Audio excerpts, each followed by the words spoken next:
Hi, this is Chuck Kirby, Sales Engineer for Storage Battery Systems. Either you have a 200 CT or you're looking at buying one. This presentation is designed to go over the functions of this product and how it's designed to work and how it can benefit you by using it.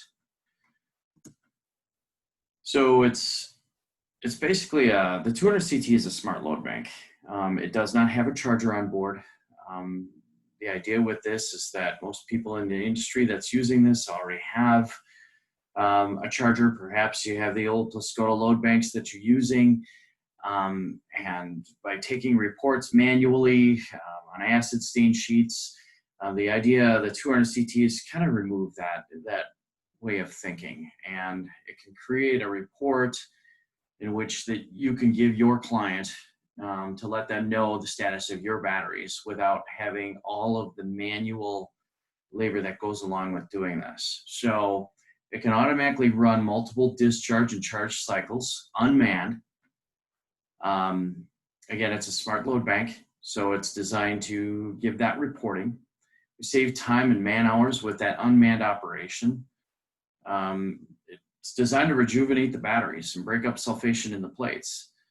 As I often say, you know, a battery, when it's formed, has a high limit and a low limit. And through the course of its life and the way that it's being operated, it never really reaches the low limit and never really reaches the high limit. So it kind of stays within this comfortable zone, and the full chemistry of that battery is never really being exercised. And typically that's through opportunity charging.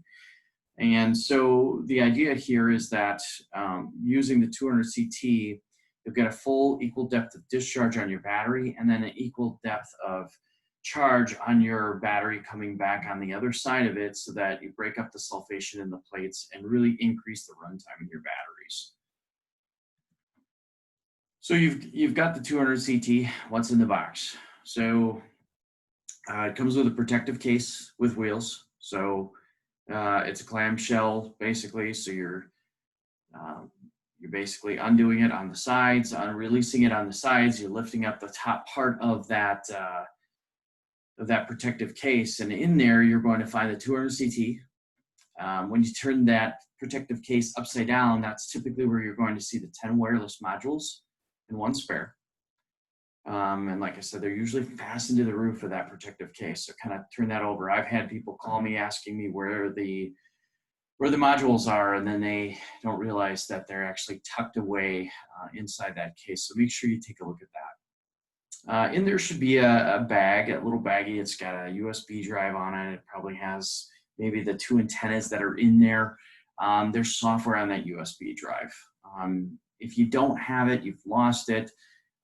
For whatever reason, you can actually download that from our website, and I've got the link located right here. So you can go ahead and click on that link. That'll take you to our website, and you can download the software for free. 2 sets of power cables, both positive and negative going to the battery, positive, negative going to the charger. They're pairs of red and black cables. And then, as I mentioned earlier, 2 antennas for wireless communication with the modules. One you use and the other one's a spare should the one break or should something happen to it. So you've got that. And then most importantly, the owner's manual and the quick start guides. We're going to go over operation and how to set up the machine in later slides here, but we're going to use those quick start guides to do those. So I always like starting with safety. It's the most important thing that we have in our jobs, and going home to our families is the most important thing that we have, right? So understanding that, we need to understand that the 200 CT is not really designed to stop the charger. So if you need to stop a test while the charger is on, make sure you just disconnect and turn the charger off first before we break any connections from the 200 CT to the charger or to the battery. Okay, so it's just really important to make sure that we stop the charger before we do anything if we have to stop midway in a test. Your charger should not exceed 200 amps continuous current into this 200 CT. That's 200 CT for a reason. 200 amps is as high as you go. So ideally, it really likes to run, that sweet spot is usually typically between 160 and 180 amps continuous current. That's if you exceed 200, you're going to burn the contacts out, and the machine's coming back to us for repair. So make sure that we don't ever do that. Disable the refresh or the maintenance function within your charger if you have that. I know there are a lot of chargers out there that have this function. They're smart chargers. Need to disable those functions because they're going to compete with the 200 CT, and your reporting and the function of the 200 CT will not work properly. So I need to make sure that the 200 CT needs to be the brains of your operation when you're doing this. Modify your cables if needed. Chances are you've received the cables and they have ring terminals on the end of them. You're going to want to cut those off and lug them out to a 350 Anderson. So that's typically what we see in the forklift industry. It's a safer connection. It's just better. So make sure that when you get those cables in-house, if they need to be modified, do that before you do any testing. It's okay to take those ring terminals off. So make sure that you do that. It just works better, and most people want it that way anyway. Tighten the cam locks in the back. There's 2 ports in the back of the machine, and you're going to have to take either your cell phone, flashlight, or if you have another light, and you're going to have to go underneath there, and you're going to have to take a look, because underneath those ports is where it's labeled charger and battery. And so make sure that you understand which direction or where you're going with it, so that your cables, your battery cables, you want to make sure those are going from the 200 CT to the battery, and then likewise to the charger. And make sure they're tightened before every use. We really want to make sure that we've got a good electrical connection in the ports where those cam locks are tightened in. We don't want any kind of arcing going on there. So especially when we're running 160 to 180 amps through the machine. So with that, I'm gotta go into the screen functions, the functions of the machine, and what you're going to expect it to do. So there are 3 test modes in the machine. There's a single discharge, and that's typically very much like your Pliscotas. If you've got your own load bank there, you're going to load the battery. But the difference here between this and the older load banks is that this is going to provide a report. So you can use it in that manner. The single charge function, probably the least used of the 3 functions on the machine, and that is a way to observe and detail out what the charger is doing to the battery and its effect on the battery. So we can use it that way, but we're also going to get that in the cycle test. And the cycle test is really what this machine was built for. Discharging and charging cycles on the battery, break up the sulfation in the plates, exercising the chemistry of the battery is really what's going to give you longer life in your batteries. And so by doing that, we do the cycle test. And again, I'm going to go over the operation of this, the setup of this, so that you have a better understanding of what that means. And there's a monitor button right here. It's illuminated. That's going to give us our status screen. Okay. During testing, we can take a look at that. When we set up the modules, which we're going to do here shortly, we're going to want to use that button to go in and monitor and really look at our setup and see what's going on, either then or during a test. There's a battery table and a chart that's located within that screen, and you can look at it in real time to see what's going on, whether the batteries are being discharged or charged. And again, kind of like I just stated, we can observe that while we're testing the batteries in real time. So the data button, and this is basically where we're going to bring in our test or grab our test data. So there's a USB port that's at the back of the machine, and basically take a thumb drive, you put that in, you grab your file. We're going to go over that later in the presentation And then you can take it to your computer and basically provide a report for your clients.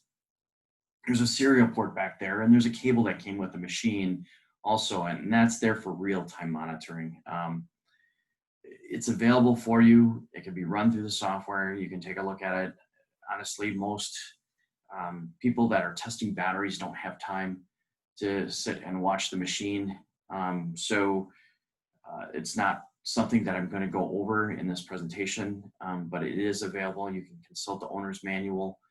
It is something, if you want to take that on, you can also reach out to me. My information is going to be at the end of this presentation, my email address, and you can feel free to email me if you want to know more about this. And then the setup screen, the setup button here. Basically, that's going to take you to a screen where you can put your date and time in there. We're going to want to take a look at our module frequency and make sure that that matches what the machine states. Otherwise, you can't run your test with the modules, and you can't get the data from the batteries. So that's very important. And then we're also going to adjust the save time interval.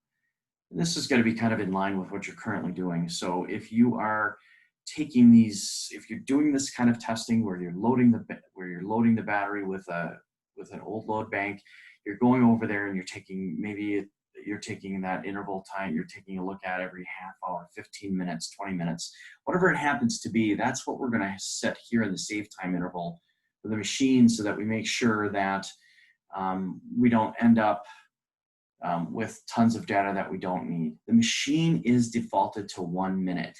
So I'd tell you, go in there, make sure that save time interval is set to at least 10, 15, at the very least, or take a look at what you're doing for your procedures and adjust accordingly.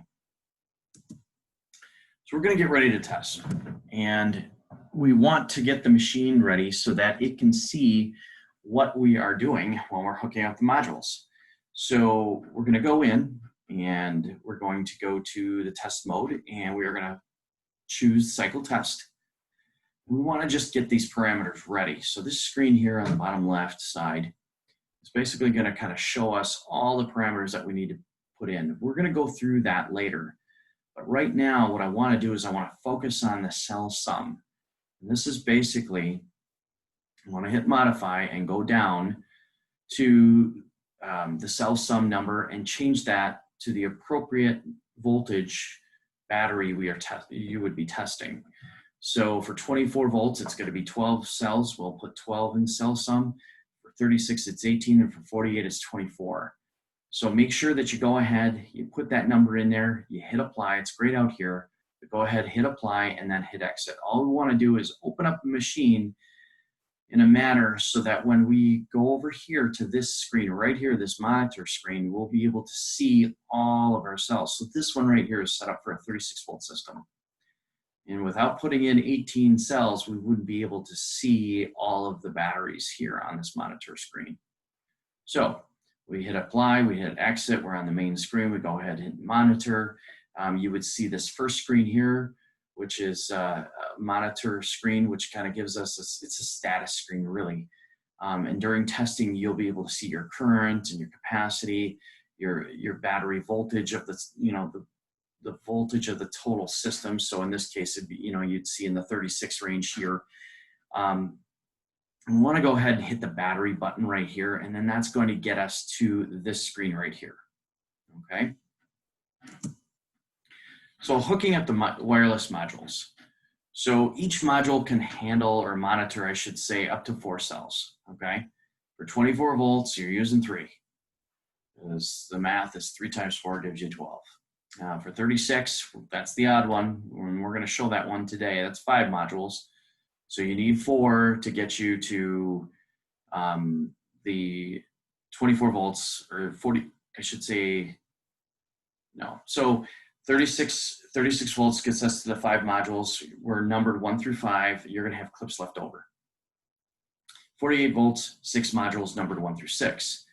So what we want to do, and I can, again, my information is at the end of this presentation, and I can give you this in a document, but we really want to identify the modules numbered 1, 2, 3, 4, and 5. These are the ones that you're going to use on a 36 volt battery. We start with module 1. We hold it up in the air, letting the clips hang straight down. We take the red clip that's furthest from the yellow module box, and we clip that to the positive post of the battery. From there, you'll take the next red clip right next to it, and you'll put it on the terminal that's closest to the positive post. Next red is on the next terminal or next inner cell connector, and so on until you get to the last clip. The last clip should be black, and it should land on the 4th cell. Each module, again, is designed to monitor 4 cells. So module 2, you'll hold it up in the air again, letting all the clips hang straight down. Take that red clip that's furthest from the yellow module and clip that on the same terminal at the black that you ended on from module 1. Keep placing the clips on each inner cell connector as you end on the black clip again. For module number 3, hang it up in the air, letting all the clips hang straight down. Take that last red clip, the one that's furthest from the box, and clip that on the same terminal that the black clip is on from module 2. Keep placing clips on each inner cell connector until you end on the last black clip of the negative post of the battery. Module 4, hold that up in the air just like we've done with the other 3. And take that red clip and put it on the black clip from module 3. Keep placing clips going all the way around. With module 5, again, we want to have this holding up in the air and let them all hang down. Again, all those clips hang down. But on the 36-volt battery, you should have 2 cells left without clips on them. Take the black clip from that number 5 module and clip it on the negative post of the battery. From the black clip, working backwards in the opposite direction, you place the clips for modules 1 through 4. Take the red clip that's closest to the black clip and clip it on the next cell. There should have not been any clips on that one. It's right next to the one with the negative post.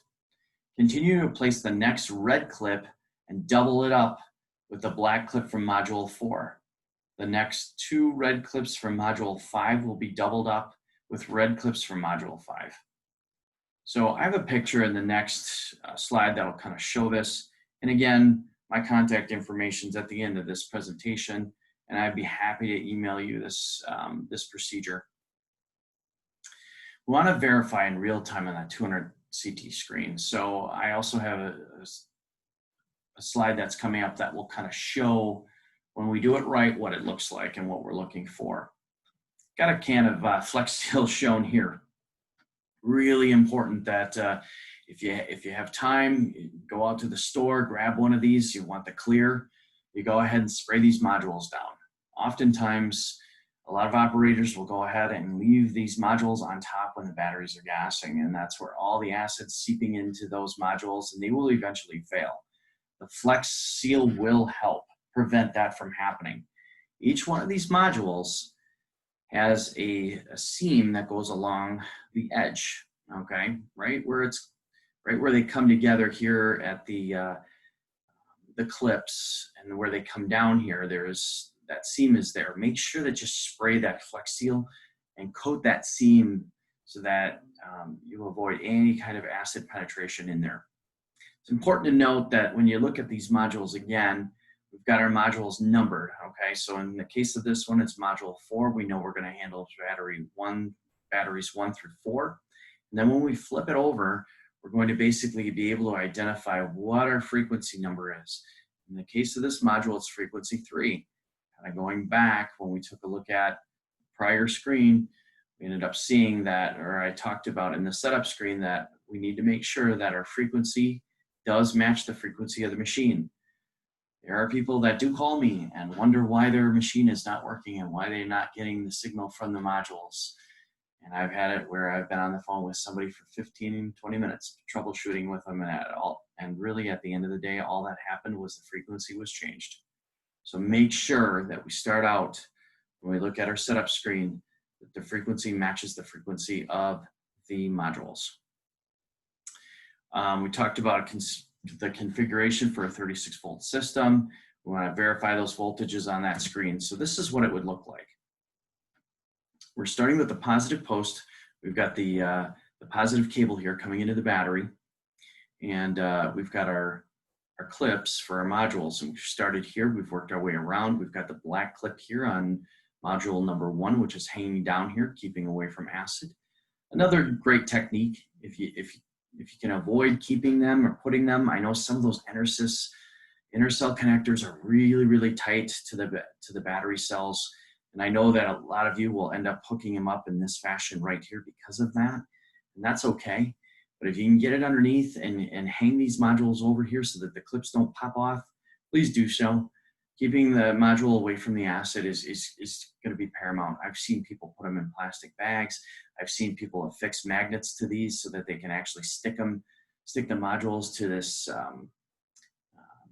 the shell here. So the steel shell that holds the batteries. These are all good techniques. But getting back to how we place the clips in, we've basically got module number 1. We've started here. We've ended here on the black clip. Module number 2, we've married that up right on the same inner cell connector as the black clip on module 1, and we've moved our way around the battery. So we're ending right here. And you can see too that this is a single clip, and then we're doubled up here, and so on until we've kind of taken up those spaces. If we've done it correctly, you're going to typically have one red cell, which is your low cell. You're going to have one green cell, which is your highest cell. And then all the other yellows are going to be the voltages that kind of come in between those, the high and the low voltages. Don't be alarmed. Oftentimes, when you take a look at these numbers, I mean, in the case of this one right here, they're 1,000th off in voltage, okay? Obviously, you know, we see the voltage on this one, it's at 2.09 volts, and that's the low, and the high is at 2.144. It's really not a large difference between these voltages, right? I mean, we're talking tenths of a percentage here. So it's very, very, you know, the difference is minute. But I will say that, you know, this is a great way to identify your stars and your dogs, okay? This is, when we take a look at the modules and we've got them hooked up properly, we can really identify what's going on with the cells before we even go to test. So just kind of keep that in mind. If you've got one that is very low, that's going to, you know, basically fail during the test, just kind of keep an eye on that. And this is a great way to identify that before we get started. So again, just kind of showing a 36-volt system. You can see here where I've doubled up the modules. In the case, we've started here with the black. This is on a 36-volt battery. We started with the black, and I worked my way backwards. This guy right here doesn't have clips from the previous because we had to end on module 4 here. So this is module 5. We've got black clip, red clip, which is the one that's closest to the black clip. And then this one is closest to this. We're doubled up on here. And then this one is the closest to this one. So we're doubled up here, and then so on. So this is probably right here is the last clip within that. So yeah, 1, 2, 3, 4 plus the black. So yes, so this is all module 5 right here. And this is the one that would be furthest from the yellow box. So now it's time to put our test parameters and really get our machine working and get it set up. So we want to, if you were in the battery function, we were kind of taking a look, or the monitor screen, we were taking a look at the batteries. Now it's time to exit out of there. Go to the main screen. You want to hit test mode. We want to go to cycle test. We can go back into that screen and kind of take a look at that. And in there, you're going to see all the parameters that we're basically going to set for our test to get ready. There's 30 presets, and by hitting, you'll see one button at the bottom that says parameter plus and parameter minus. That is basically going to scroll you up and down the 30 presets, okay? And I would guide you at this point is that you want to really establish one preset for every voltage that you test. So have one set for 24. You know, I know your shops are going to have different, you know, the different flavors of batteries, right? You're going to have one at 24. You're going to have a bunch of them at 36. Maybe you have a few of them at 48. Make sure that you set your parameters, that you establish one for every voltage that you're testing, because when we go into and set up this test, we're not going to want to have to run through each one of these parameters every single time. There's basically a core 4 or 5 that you will change when you have your battery. So we know that not all 36-volt batteries are created equal, right? We might have one at 700 amp hours, we might have one at 900 amp hours. So with that in mind, keep one at 30, one of those parameters for 36, and then we're not changing as many parameters. So we're going to go in, want to find your quick start guides, get those together. A lot of guys will keep these, they'll punch holes in them, put rings on them, they'll put them where the charger is, so that the operator can go in there and basically identify how he's going to, or what kind of parameters he's going to put into the 200 CT. So with that, we're on our cycle test. We're in our first test. I think for this one, I think I have it set up where we can probably work off of the 36-volt scenario example. So the first one's amp hour rated. So HR rated, that's amps times time you want to run the test for. It's stamped on the battery. I mean, typically we know what that's going to be, so you go ahead and put that information in. Our hour rate is basically how long or what that battery is rated for. Typically in this industry, I see it between 6 and 8 hours. Discharge current, that's amp hour rated divided by hour rate. So you just basically you're taking A and you're dividing it by B. So if it's 700 amp hours, you divide it by 6 hours, and so on, 6, 8 hours, depending on how long that thing is rated for, that battery is rated for. Discharge capacity. So the DCHG CAPA abbreviation there stands for discharge capacity. And typically this is 100% of the amp hour rated of the battery. So you're going to take that amp hour, say it's again 700 amp hours. You're going to take 700, you're going to multiply it by 1.2, and that's going to give you the value that you need to put in for that field. If you notice, I've got that highlighted in red. It's one of the stop conditions of the 200 CT. There are 4, and we're going to go through each one of them. One of them is discharge capacity, another one's number of cell lows.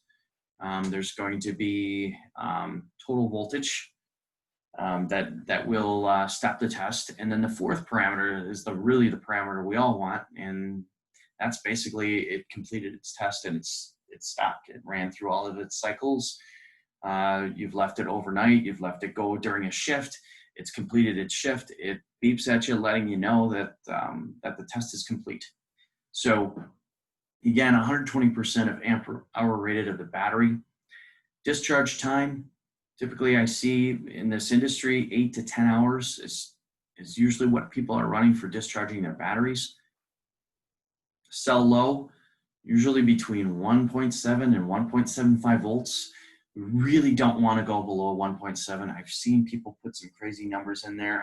I've seen people put 1.0 in there. I will tell you, if you go ahead and you do that continuously to your batteries, you're gonna take them past the point of no return. You're gonna crush the chemistry of the battery, and it's not going to be able to rebound. So, I would urge you, please don't go below 1.7 volts. It's really the need curve of the battery and a 2-volt cell.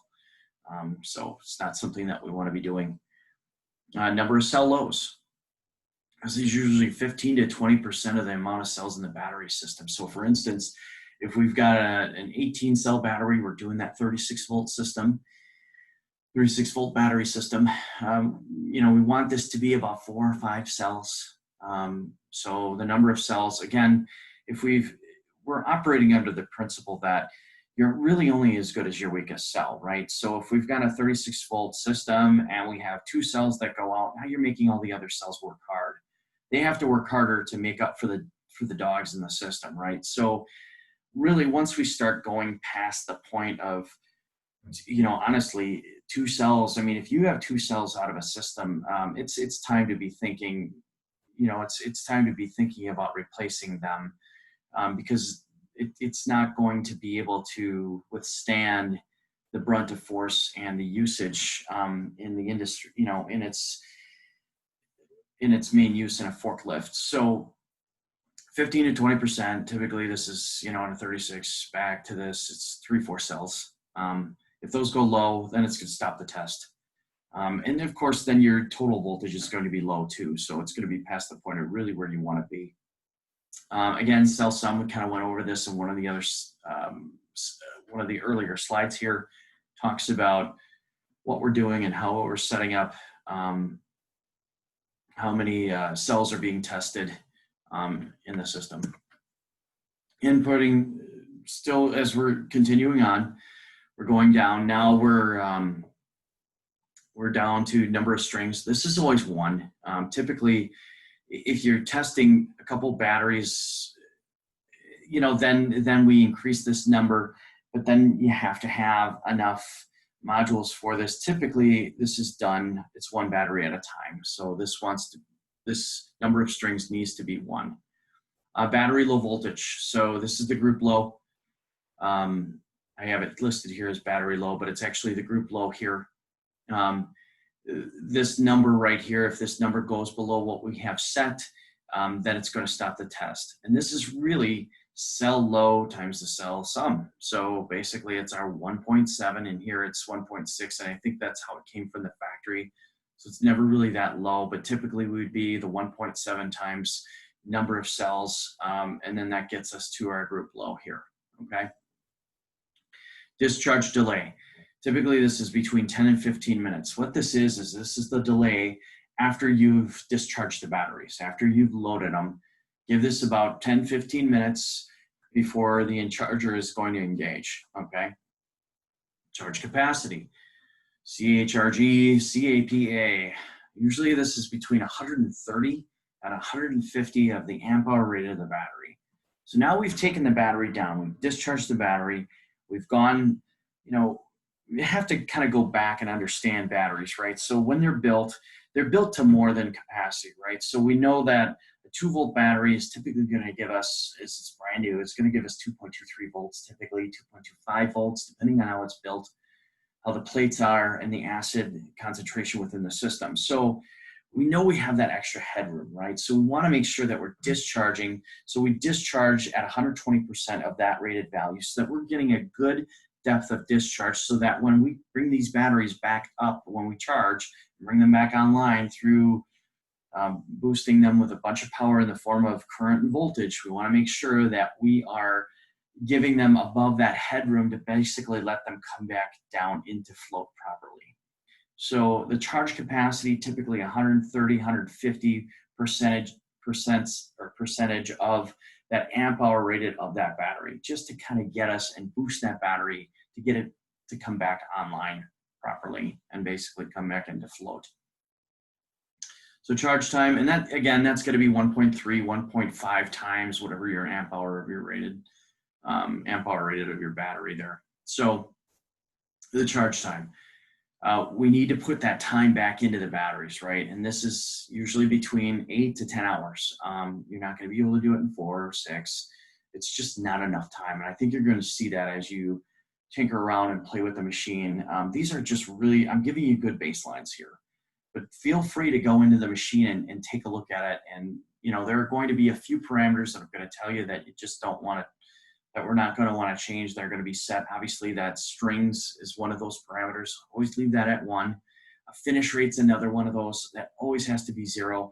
We don't want to take a look at the finish rate detection between the charger and the 200CT. We don't really want a lot of communication between the two. We don't want the charger communicating back to the 200CT. The 200CT is kind of is the master in this situation, and it's going to tell the charger, it's going to give it a signal to go on, and it's going to give it a signal to go off as, you know, as it's monitoring, as the 200CT is monitoring the total cycle function. So it's important to realize that that finish rate should really always be at 0. I do have people that call me, hey Chuck, you know, my 200CT isn't working, and I have them give me screenshots of their parameters, and they've adjusted that finish rate. And that communication between that charger, it just doesn't work. So we want to make sure that we don't have that finish rate detection enabled. We always want it at 0, okay? That's one of those parameters. We leave it at 0, we don't touch it. Charge delay. This is another one that we really kind of want to set, and we want to leave it alone. I do have individuals that will come to me, they'll call me, I take a look at their profiles, and they've got in the charge delay, they'll have, God forbid, 1 hour or 4 hours. I mean, it's just not enough time. Battery has to cool down after it's been charged. If you go ahead and you load that battery and you didn't give it sufficient time to basically relax after it's charged and have it come back into float, you're going to skew your values. It's not healthy for the battery. So make sure that that charge cycle, make sure that cooldown, that charge delay is always set between 8 and 10 hours. Test times. This is a change in state. So when we talk about test times in this example here, it's basically shown as 4. So it's a change in state. So in this case, we're starting, and it's telling me, the screen's telling me we're starting at discharge. So discharge would be 1, charge would be number 2, back to discharge would be number 3, and charging would be number 4. So in this case, in this scenario, you would be left with a charged battery. Primarily, the people that I speak with over the phones, they want to end with a charged battery. Nobody really wants to have a discharged battery at the end, right? I mean, if we're doing our testing, we want to make sure that the ultimate goal is to have a charged battery ready to go for your customer, your client, or your own internal use. You want to make sure that that battery is left in a charged position. So with that, test times always need to be even when we start at discharge. If you start at charge, test times need to be odd. So just very simple. So again, it's a change in state. So now that we have all these parameters hooked up, we've got all our modules hooked, our modules are hooked up, our parameters are put in place, we're ready to go. So we can start basically at this cycle test screen. We can go ahead and hit start down here. You're going to hear the machine do a series of clicking. And so what's happening there is the IGBTs are being chosen by the machine based on the parameters that you put in the machine and what it's sensing. So it's going to be different, and they're gated, right? So it's going to be different for 48 or 24 than it is 36. So it will choose, it's a smart machine. It will know what IGBTs need to be chosen to be able to get the correct load profile. So you'll hear that clicking, and then you'll hear the cooling fans engage, and then we're off and running, right? So the machine now is loading, probably loading the batteries. We're starting with a load, typically a discharge. We can go in again, and once we hit start, we're gonna be, actually what'll happen is I think you'll hit start, you'll go to this monitor screen, you'll have to hit start again, and then you'll engage the test. And in here, you're going to get an update here of the total capacity of the battery. We go ahead and hit battery here. We're going to be able to see what each one of these are doing by a number. And then if you go ahead and hit chart, you'll actually see a graphical representation of what's going on with those batteries. A lot of customers like doing this because you can see, most of us are visual creatures, right? We want to be able to see what's going on, and that provides a graph, and then it's a bar graph, and you basically can see how the load is affecting each individual cell. So it's a nice tool to use. And I will tell you, honestly, you can switch between these machines. Don't be afraid to hit exit. If you hit exit too many times, the machine will prompt you, and there'll be a prompt that comes up and it says, do you want to stop the test? So at that point, you'll know that you've basically hit exit too many times. And if you go ahead and hit OK, you're going to basically stop your test. So it'll give you an OK or it'll give you a cancel. So obviously you want to hit cancel and continue your test on. So feel free to go in and take a look at your parameters. You can go back to your set parameters and you can see what you've got there. If you need to pause the test, you can pause the test. You can update your parameters and check that, and then re-engage the test again. So there's a lot of options here. I don't want you to be afraid to go in and take a look at what the machine is doing and analyzing what's going on during your test. So now we've gotten to the point where your cycle test is done. It says stopped, so you know that you've run your 4 cycles and it's time to get the data off of that. So we want to go ahead, When I get back to the main screen here, you'll hit exit out of whatever function you were in. I think it's the monitor screen. You go ahead, you hit exit, you get to your main screen here, you get to data. So you go ahead, hit data. You're going to, this screen will pop up here, the data screen will pop up. You'll see all of your files where it shows all of your tests. You basically have your loads and your charges are all in here. You're loading and charging. It's going to be by date and it's going to be by time. So you're going to be able to see that. So make sure that your USB drive is in there. Make sure it's seated properly. Oftentimes I have people call me that, Chuck, I can't get the data out of the machine. Did you have that? Do you have that USB plugged in all the way? If it's not plugged in all the way and seated properly, it's going to fault. It'll say UDESC error. So you want to make sure that that's in there all the way. Select whatever data that you want, whatever file that you want. You can use the up-down buttons here to get to whatever file that you're looking to download, and then hit the USB stick and it will write that data file to that USB drive. And I'm going to tell you, it's going to be called an FBO file, okay? And the FBO file can only be seen by the software, the SBS software. It's called the 8400 Manager. We use that. The 8400 is another load bank that we have. We use the same software platform for both of those, or all of our load banks. So it'll be that FBO file.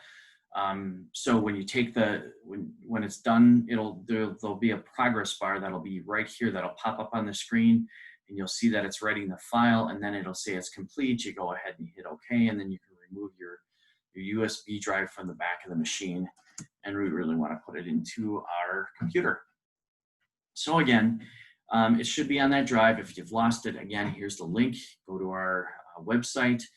This link will take you there. You go ahead and you download it.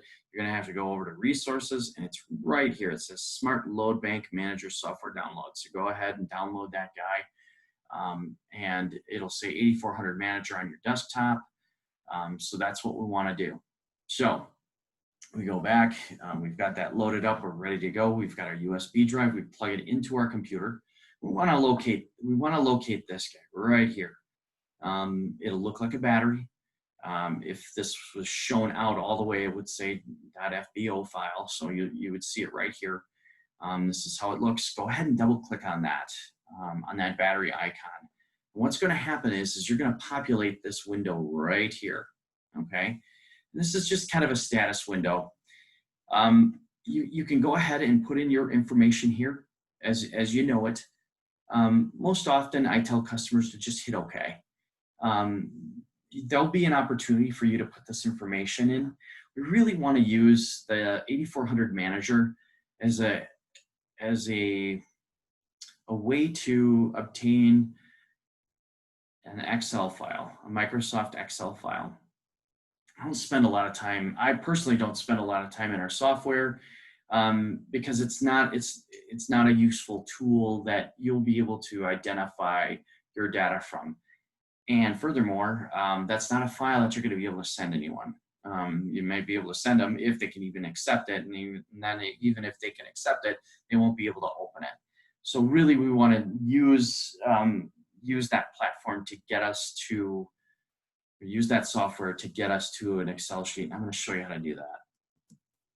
So now you've hit OK on that small dialog box, and this is what's going to pop up. The 8400 Manager is going to pop up, and you're going to have some icons here. You can kind of take a look at the data, but some of it's very hard to evaluate and look at in this format.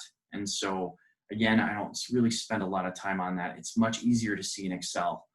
So we go ahead, hit the print icon, and it's going to give you an option to export it to an Excel file. There will be a window that will pop up, a Windows window that will pop up, and it'll ask you where you want to save it to. So figure out if you've got your files or if you want to put it on your desktop, wherever, but be able to put it somewhere, obviously, where you're going to be able to remember and go get it. So you go ahead, you hit that, you export that file out, and it's going to open up Excel for you. It'll do it for you automatically, and then just, again, like I said, make sure you know where you've put it. There's tabs that are created in that Excel, and they're all along the bottom. There's several of them. But really the three that are most important are the ones that I've highlighted here. The report cover. So remember when I had that small window that popped up about 2 screens ago, and it was over here, and it basically showed where we could put in the battery, we could put in the company and the ID and the battery model. Well, guess what? Now you can go ahead and you can do that in this Excel spreadsheet. So if you go ahead and you populate it there, it'll show up here, or just get here and put it in here and type it in as you have it. Individual voltage curves. That's another tab that you will see along the bottom of the spreadsheet. And that is this screen right here. And this is just a very good representation of how the battery, in this case, it's a discharge, right? So it's a load. We can see all the curves kind of going down. And the numbers are real good here. It'll show the beginning voltage, and it'll knock down, in this case, it was, this was 12-volt system, or 12-volt batteries, I should say. And you can see each one of these jars, and it went down. You can see where we started in voltage and where we ended in voltage. And then again, this was a different system here. It was a 12-volt system, but 12-volt jars here. But we can see each one of these jars has its individual volt, and this is the voltage data form. Okay, and that is again, that's another one of the tabs. You can cycle through all of these tabs. It shows a capacity one. It shows, I think, the total battery voltage, the total system voltage. Most of the users of this machine are not finding the value in those reports or in those tabs as much as these three are, because the report cover is something that you're going to basically give to your client. You can actually put your own company header in here, snapshot or snip in here, so that you can generate a report that's very professional looking for your client. They can see that. It has all the information here, the people that tested it. Then you've got this curve here that's very helpful. And then this one is really where the rubber meets the road. You can see over time what the system has done, or what the test has done. And I will tell you that, kind of showing here, every 6 seconds, you will see a data point. The machine, the 200CT, will take the first 3 minutes. It will take 6 seconds for the first 3 minutes, okay? And then it will go into the time set parameter that you set when we first got going here. We talked about the time set parameter within the setup screen. So again, for the first 3 minutes, every 6 seconds, and then after that 3-minute time period, you will see your half hour, 10, 15-minute interval, whatever that you had set up within the machine. So again, kind of going back, if we've let the machine in a default as 1 minute, you can imagine how much data you're going to have there after running an 8-hour discharge, and then and then a rest period, and then an 8-hour charge, and then a rest period. So you can understand how much data that you would have. Oftentimes when people run long tests and they don't adjust that, their voltage data form will actually be 2 different tabs within, or it will open up a separate window within Excel, because there's so much data to basically download to the machine, or download into the report. So please take the time, go into the setup screen, and make sure that save time interval is appropriate for what you're doing. So with this, I'm going to wrap it up. Again, the idea of the 200CT, understanding it's not a charger, right? It's a load bank. It's a smart load bank that's designed to tell a charger when to come on after loading it, and then provide reports to your clients, right? It's designed to break up sulfations in the plate. So again, by exercising that chemistry, that's what we're doing, that cycling operation, okay? So we get increased capacity in our batteries. We save time and we save money, right? So I'm big on that, right? So the idea here is that we're not having a guy, gal person, go over and go to the load bank and, on old acid stained, spreadsheets, and we're writing all this stuff down. Again, the machine does it on its own, and you can leave it. Oftentimes my clients are leaving this unattended overnight so that it can run all of its cycles.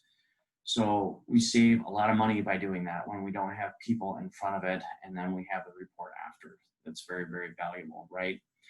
And we want to identify and defend warranty claims. I didn't talk about this, but there are some battery manufacturers out there that use this product, and they do it because they have service centers that come in, and their clients, their forklift operator clients will come in and give them their batteries and claim that they're, hey, I've only had this battery for a year. We warrant or less than a year, and we warrant, these manufacturers warranty batteries for a year.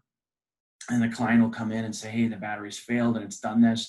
You go ahead, you hook it up with all the modules. You see that maybe one is underperforming. You cycle test the battery. You bring it up, you break out the sulfation, and now you really don't have a warranty claim at all. You have a battery that can function properly. I'm going to go over some quick troubleshooting here. These are things that I may have mentioned earlier, but it's kind of things to keep front of mind. These things can save you a lot of time before you contact us. Does the frequency model on the 200CT match the frequency on the modules? I think I mentioned this like 5 times in this presentation. It's important. A couple of weeks ago, I spent a half hour on the phone with a gentleman who didn't realize that that was the case. And case in point, because I figured he'd know all of those things, and he was a very good user and understood the machine very well.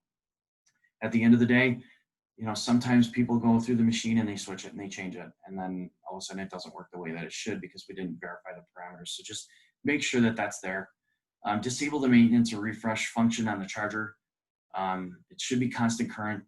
We don't want to be running any kind of refresh rates or anything in there. It's going to confuse the 200CT, and you're not going to get the test that you need. Finish rate should always be 0. Talked about that earlier. We changed that finish rate. You're not going to get a full cycle out of the battery. Out of the 200CT. You're not going to get full cycles because it's going to be looking at the refresh rate of the charger. And so we don't want that communication between the two. We want it very discreet, and the 200CT needs to own that function completely. Remember your stop conditions, our discharge capacity, right? If we've met that 120% of the battery and it gets to that point, it will stop the test because it's not going to let you destroy your batteries, right?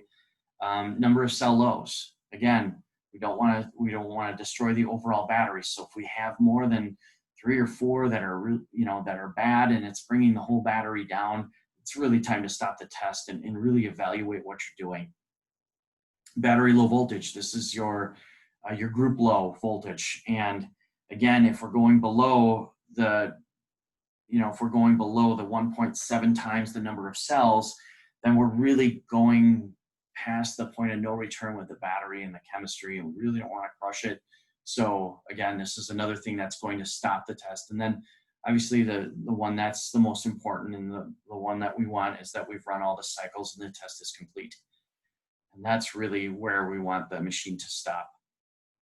And then oftentimes module placements. I get this often where people will call in or email me and they've got problems with the modules and they can't understand why certain modules aren't. They've got, they don't have the one red, the one green, and the rest are yellow. Sometimes there's pink in there. And I will tell you that screen, when you see those pink values in there, look at what those voltages are telling you, because you're going to see that they're higher than what they were because they're higher than what they should be because you've combined clips on a couple different intercell connectors. So you'll have incorrect voltages, or some will have no voltage. So that's another reason why that would be that. So oftentimes, sometimes it just makes sense to start over. Take all your clips off and start over. Go through that procedure of how we hook up and how we go around the battery. And again, my information is here at the bottom. Feel free to email me. I have that in a Word document. I can get that over to you, where it basically shows and details out how we put the modules on and how we put the clips on and what order we do it in. So with that, I'm going to end the presentation. Feel free to reach out to me with the email there, and I'll be happy to help you in any way that I can.